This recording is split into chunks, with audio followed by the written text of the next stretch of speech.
नमस्कार बच्चों, आपका स्वागत है आपके अपने इस YouTube channel AK study point पर। आपको अपने इस YouTube चैनल पर क्लास 10th और 12th की सभी क्लासें बिल्कुल क्रम वाइज प्रोवाइड की जाएंगी। यदि आप भी 2025-26 के लिए अपनी पढ़ाई को सुचारू रूप से जारी रखना चाहते हैं तो आप अपने इस YouTube चैनल को सब्सक्राइब करके बेल आइकन को ज़रूर प्रेस कर लें, जिससे कि आने वाली वीडियो का नोटिफिकेशन आपको सबसे मिले। तो बच्चों, आज इसमें हम ये जानने वाले हैं जो हमारे क्लास 10th की भौतिक विज्ञान है उसके बारे में थोड़ा हम जानेंगे। आज यहाँ पे हम थोड़ा परिचय देंगे और बताएंगे कि हमें क्या पढ़ना है और क्या छोड़ना है। तो क्लास 10th में जो भौतिक विज्ञान है इसके बारे में थोड़ी जानकारी प्राप्त करेंगे। कल से आपको अपने इस YouTube चैनल पर क्लासें बिल्कुल क्रमवाइज प्रोवाइड की जाएंगी। तो आइए देखते हैं बच्चों कि क्लास 10th में जो भौतिक विज्ञान है उसमें जो पहला पार्ट है उसका नाम क्या है, उसमें हमें पढ़ना क्या है, क्या छोड़ना है, तो इसके बारे में हम जानते हैं। यदि आप अपना ये सिलेबस जान गए कि हमें क्या पढ़ना चाहिए और क्या छोड़ना चाहिए तो आप अपनी पढ़ाई को बहुत ही अच्छी तरह से कर पाएंगे। तो आइए बच्चों देखते हैं इसमें हम क्या पढ़ेंगे। तो जिसमें आपको भैया देखने को मिलेगा बच्चों कि 2025-26, ठीक है। यदि आप 2025-26 के लिए अपनी तैयारी बहुत ही बेहतर बनाना चाहते हैं तो आप अपने इस चैनल को सब्सक्राइब करके ज़रूर रखें। तो आइए देखते हैं, यहाँ पे जो इकाई 3 है, इकाई 3 है, उस इकाई का नाम है प्राकृतिक घटनाएं, ठीक है। क्या है भैया? प्राकृतिक घटनाएं। और पाठ जो है हमारा पाठ वो है 9, पाठ 9। इसका जो पाठ का नाम है वो है प्रकाश, परावर्तन तथा अपवर्तन। तो यहाँ पे आपको इस वीडियो में केवल आज परिचय मिलेगा कि हाँ हमें क्या पढ़ना है। कल से जब हम इस पे वीडियो अपलोड करना शुरू कर देंगे बिल्कुल क्रमवाइज, तो वहाँ पे आपको सभी चीज़ें बिल्कुल प्रैक्टिकली बताई जाएंगी। तो यहाँ पे थोड़ा बहुत हम जानकारी प्राप्त करेंगे, जैसे प्रकाश, ठीक है। थोड़ा प्रकाश के बारे में जानते हैं। मान लो यहाँ पे जैसे वीडियो बन रहा है तो यहाँ पे अगर मान लो उजाला ना हो, प्रकाश ना हो, तो क्या यहाँ पे जो लिख रहे हैं वो दिखेगा? नहीं दिखेगा। तो इसी तरह बिल्कुल कॉन्सेप्ट क्लियर करके वीडियो में बिल्कुल आपको अच्छे से बताया जाएगा कि हमें कैसे याद रहे सभी चीज़ें, उन चीज़ों को बिल्कुल प्रैक्टिकली बताया जाएगा। तो इसमें हमने बताया कि जो पाठ 9 है इसका नाम है प्रकाश, परावर्तन तथा अपवर्तन। तो इसमें हम जानेंगे थोड़ा परिचय पहले उसका जानेंगे, थोड़ा पाठ के बारे में जो भी है उसका परिचय देखेंगे। फिर हम जानेंगे प्रकाश का परावर्तन क्या होता है। जैसे मान लो हम एक गेंद ले लें और उस गेंद को हम कहीं दीवार में मारें, वो जाएगा, टकराएगा, टकराने के बाद फिर वापस आ जाएगा।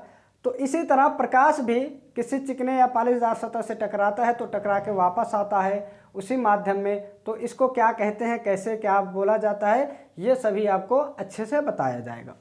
और यहाँ पे हम जानेंगे अगला हमारा जो है गोली दर्पण। तो यहाँ पे हम जानेंगे कि गोली दर्पण क्या होता है, कैसे बनता है, इसके क्या क्या गुण होते हैं, क्या नियम है, इन सभी को हम भी अच्छे से जानेंगे। तो अगला जो है प्रकाश का प्रकाश का अपवर्तन।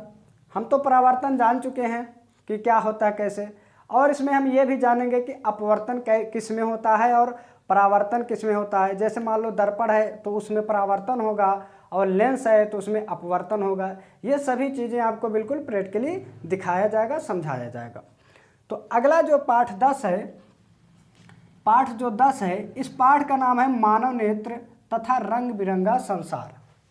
जो हमारा पाठ 10 है वो क्या है? मानव नेत्र तथा रंग बिरंगा संसार। तो इसमें हमें क्या पढ़ेंगे उसको भी देख लेते हैं। पहले तो उसके जो परिचय है उसके बारे में थोड़ा हम जानकारी लेंगे। फिर उसके बाद मानव नेत्र, जो हमारे ये नेत्र हैं, इसके बारे में जानेंगे कि रेटिना क्या होता है, कार्निया क्या होता है, पुतली क्या होता है। ये सब तमाम चीज़ें वहाँ वीडियो में आपको बिल्कुल स्टेप बाय स्टेप बताया जाएगा। अगला जो है दृष्टि दोष तथा उनका संशोधन। देखो दृष्टि दोष क्या होता है? मान लो कोई व्यक्ति है जो बिल्कुल स्वस्थ है, मतलब उसके नेत्र में कोई दोष नहीं है, तो उसको चश्मे की ज़रूरत नहीं होती है। लेकिन कोई व्यक्ति ऐसा भी होता है जो चश्मा लगाता है, तो जब चश्मा लगाने लगता है मतलब उसके आँखों में कोई दोष आ जाता है, नेत्र में कोई दोष आ जाता है, तो ये कैसे होता है, क्या कारण होता है, इसका क्या निवारण होगा, इसके भी बारे में हम अच्छे से जानेंगे। तो अगला जो है प्रिज्म से प्रकाश का अपवर्तन।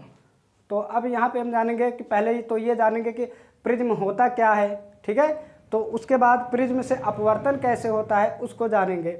अगर हम यहाँ पे एक उदाहरण दे दें, इंद्रधनुष जो बनता है वो बिल्कुल प्रिज्म की तरह ही व्यवहार करता है, तभी वो हमारा क्या बनता है, इंद्रधनुष बनता है। तो उसमें भी हम ये जानेंगे कि क्या कैसे होता है। तो हमारा दृष्टि दोष हो गया मतलब और संशोधन, और उसके बाद प्रिज्म से प्रकाश का अपवर्तन भी हो गया। कांच के प्रिज्म द्वारा श्वेत प्रकाश का विक्षेपण, तो ये भी हम जानेंगे कि जो प्रिज्म होता है उससे जब कोई श्वेत प्रकाश उसमें से गुजरता है तो उसका विक्षेपण कैसे होता है, ये भी हम वीडियो में बिल्कुल पढ़ाई के साथ साथ बिल्कुल प्रैक्टिकली समझेंगे।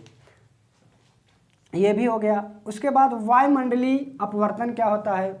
देखो यहाँ पे क्या होता है कि वायुमंडलीय अपवर्तन, अगर हम बात करें कि कोई व्यक्ति पूछता है कि तारे क्यों टिमटिमाते हुए प्रतीत होते हैं, उसका कारण अलग है, और आकाश नीला क्यों दिखाई देता है, उसका भी कारण अलग है। तो यहाँ पे हम इन सब चीज़ों के बारे में जानेंगे। इतनी बात आपको समझ में आ रही है।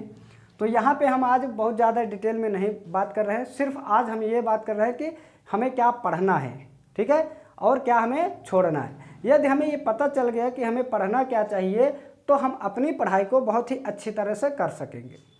उसके बाद आ जाते हैं प्रकाश का प्रकीर्णन, ठीक है। प्रकाश का प्रकीर्णन क्या होता है, ये जो प्रकीर्णन शब्द है इसका मतलब क्या होता है, प्रकाश किसको बोलते हैं, इन सब चीज़ों को हम अपनी वीडियो में बिल्कुल अच्छे से पढ़ते हुए चलेंगे, जिससे हमें कोई भी दिक्कत ना हो, वो भी बिल्कुल प्रैक्टिकली पढ़ते हुए चलेंगे। तो अगला जो इकाई है आपका इकाई 4 है विद्युत का प्रभाव, या फिर विद्युत क्या होता है, ये इसका विद्युत का प्रभाव क्या पड़ता है। तो यहाँ पे हम अगली वीडियो में बताएंगे कि इसका परिचय क्या होगा, इसमें हमें पढ़ना क्या है और हमें क्या छोड़ना है। यदि बच्चों आप अपनी पढ़ाई को बहुत ही अच्छे तरह से करना चाहते हैं तो आप अपने इस चैनल को सब्सक्राइब करके बेल आइकन को ज़रूर प्रेस कर लें, और यदि आप इसका स्क्रीनशॉट लेना चाहते हैं तो आप स्क्रीनशॉट ले सकते हैं कि हमारे सिलेबस में क्या है, हमें क्या पढ़ना है, आप इसको नोट भी कर सकते हैं। तो बच्चों वीडियो देखने के लिए बहुत बहुत धन्यवाद। मिलते हैं अगले वीडियो में।